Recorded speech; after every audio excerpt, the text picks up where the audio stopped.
Sistem endokrin manusia terdiri daripada 6 kelenjar utama, yaitu pituitari, tiroid, adrenal, pankreas, ovari, dan testis. Yang pertama ialah kelenjar pituitari. Ianya terletak di bawah cerebrum.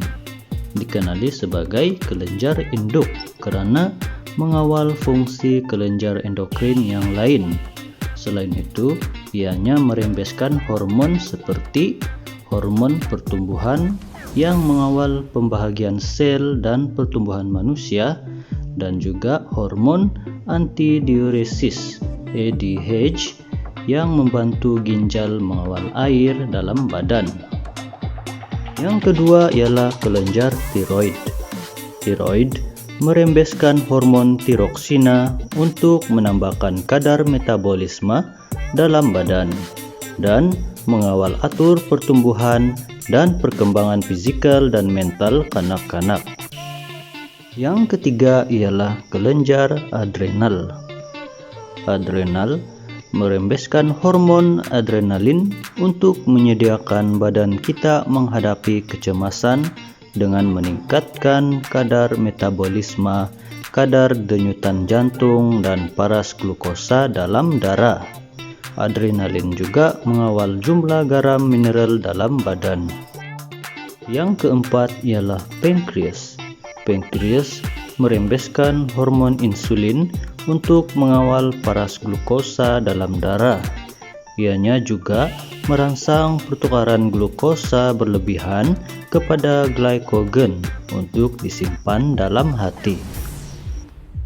Yang kelima ialah testis bagi kaum lelaki.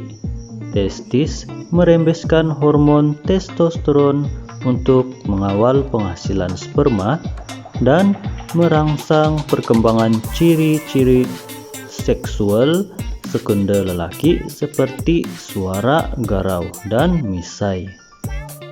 Yang keenam ialah ovari bagi kaum wanita. Ovari merembeskan hormon estrogen yang berfungsi untuk mengawal perkembangan uterus untuk penghasilan ovum dan penempelan embrio. Selain itu, merangsang perkembangan ciri-ciri seksual sekunder perempuan seperti perkembangan payudara dan pembesaran pinggul.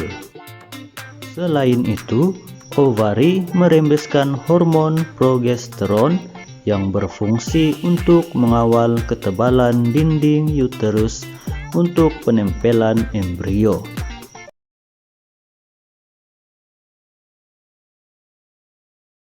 Kesan alkohol kepada mental dan fizikal manusia. Minuman beralkohol mengandungi etanol atau sebatian yang tergolong dalam kumpulan dadah yang boleh menindas fungsi sistem saraf pusat. Ianya boleh melambatkan tindak balas fizikal dan mental peminumnya.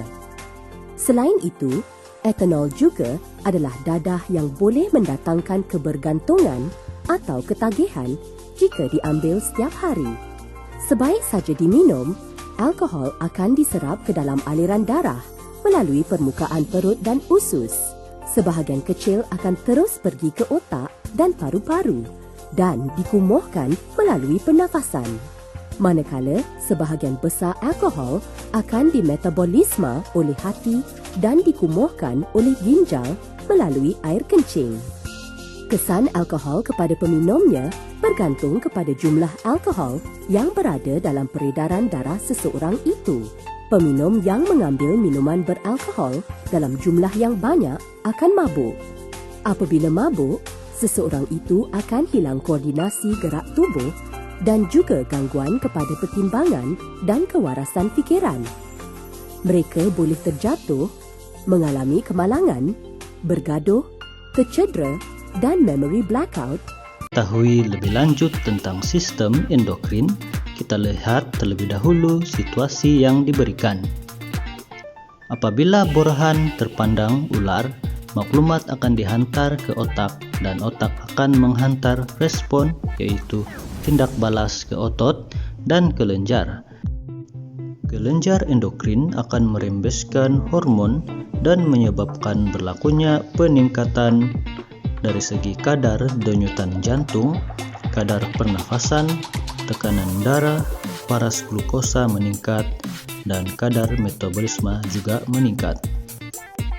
Dalam situasi yang mendebarkan itu, kadar degupan jantung meningkat dan darah dapat menghantar oksigen ke seluruh badan dengan lebih cepat, dan lebih banyak glikogen simpanan ditukar kepada glukosa. Otot juga mendapat lebih banyak tenaga. Oleh sebab itu, Borhan boleh lari dengan laju daripada ular itu.